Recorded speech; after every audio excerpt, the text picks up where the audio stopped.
Hey everyone! Welcome back to Mira and Rio English, where learning English feels natural and fun. That's right. And today, we're diving into one of the most useful everyday topics, how to talk about your day like a native speaker. You know that moment when someone asks, "How was your day?" And you just say, "Good" or "busy." Yeah, we all do that. But today, we'll show you how to turn that simple answer into a real conversation. You'll learn natural English expressions, real grammar in action, and ways to sound confident and fluent. And before we start, if you love learning English with real conversations, don't forget to hit subscribe and turn on the bell. All right, ready to start your day with us? Let's go. Okay, let's start with the morning. Honestly, mine was chaos today. Uh-oh, what happened? Overslept again? You guessed it! I completely slept through my alarm. I opened my eyes, saw the clock, and it was already 8:30. Wow, instant panic mode. Exactly. I jumped out of bed, ran to the bathroom, brushed my teeth in like 30 seconds, and threw on random clothes. The classic, I'm late for life morning. Totally. I didn't even have time for breakfast. I just grabbed a banana and ran out. You know what's funny? My morning was the complete opposite. Of course it was. You always sound like a morning person. I actually woke up early, around 6 a.m., and I like to start slow. I made some black coffee and read the news for 20 minutes. That sounds peaceful. I'm jealous. It helps me focus. Then I went for a short run in the park. The weather was perfect, cool breeze, birds singing, quiet streets. That's such a nice way to start the day. Yeah, those first moments set my mindset for the day. You know, it's funny, mornings say a lot about who we are. Some people need calm, others thrive on a bit of chaos. Or maybe both.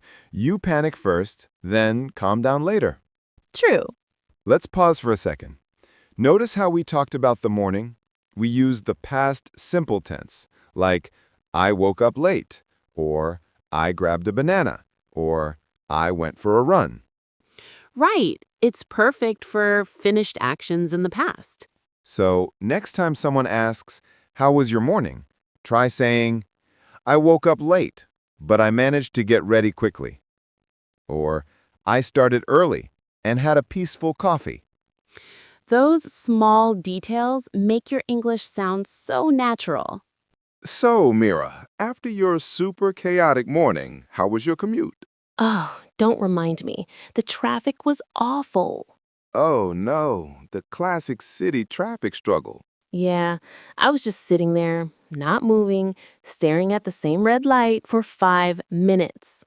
Oh, that's when patience gets tested. Exactly. I tried to stay calm, so I played a podcast about mindfulness. It actually helped. That's smart. Turn the traffic into thinking time.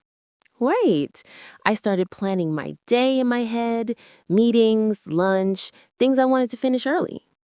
That's productive. When I commute, I usually listen to an audiobook or new music. What kind of books do you like? Lately, self-improvement stuff. Things about focus and daily habits. They help me feel motivated before work. That's a good idea. I should do that instead of stressing out every morning. So, here's a quick English tip. When you talk about your commute, use verbs like get stuck, listen to, plan out, or catch the train. For example, I got stuck in traffic, but I listened to music.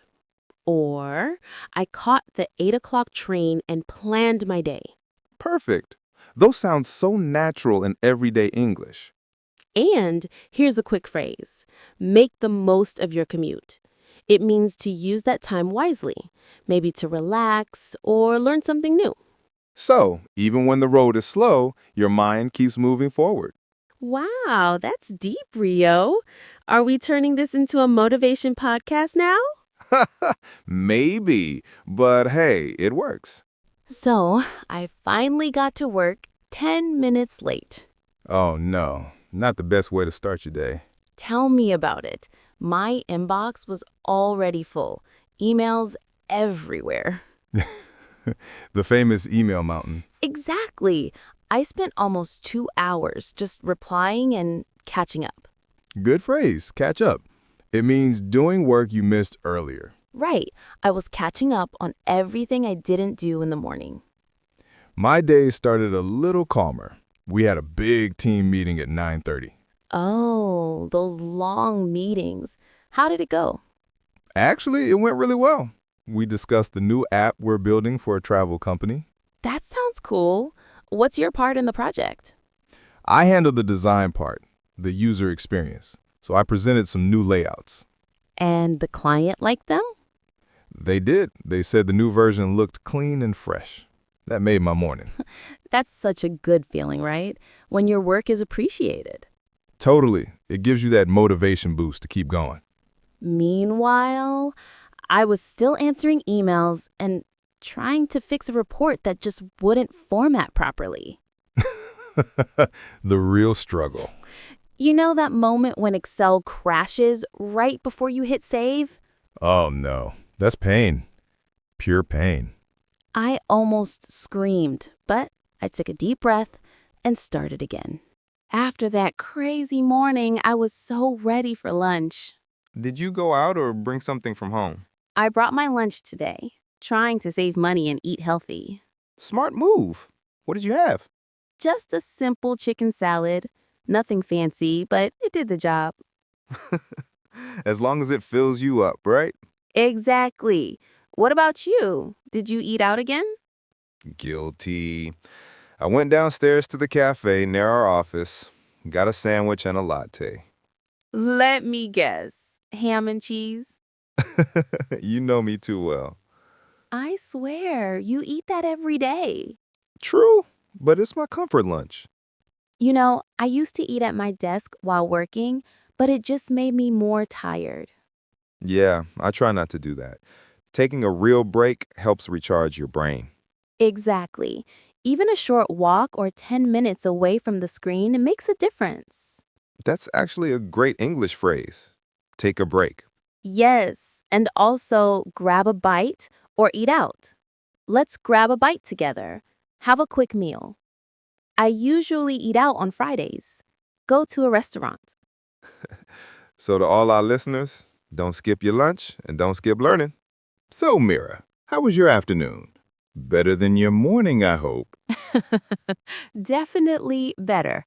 I finally finished that report I was working on. Oh, the one that kept crashing earlier? Yes, I redid everything from scratch, but hey, I got it done. Nice. That's a win. Yeah, and I even had time to check the numbers twice. My brain is tired, but it feels good to finish something. Nah, it's such a satisfying moment. You know that I did it feeling? Exactly. It's like all the stress finally pays off. My afternoon went well, too. I had a meeting with a client, the one who wasn't happy with our last design. Oh, right. That one sounded stressful. How did it go? Surprisingly great. They loved the new version and only asked for small changes. That's amazing. You must have felt so relieved. Totally. I was worried for days, but when they said we're happy with it, I could finally relax. See, hard work always pays off. That's another great English expression. Yeah, it paid off means your effort brought a good result. For example, I studied hard and it paid off. All that practice finally paid off. We also used another tense, the present perfect. I have finished the report. They have liked the new design. It connects your past actions to now. So when you talk about today's work, that's your go-to tense. And that's the best part. Ending the day feeling accomplished. Yes, from chaos to calm. So, Mira, after all that work, what's your plan for tonight? Honestly, I just want to relax. Maybe order something nice for dinner. Let me guess.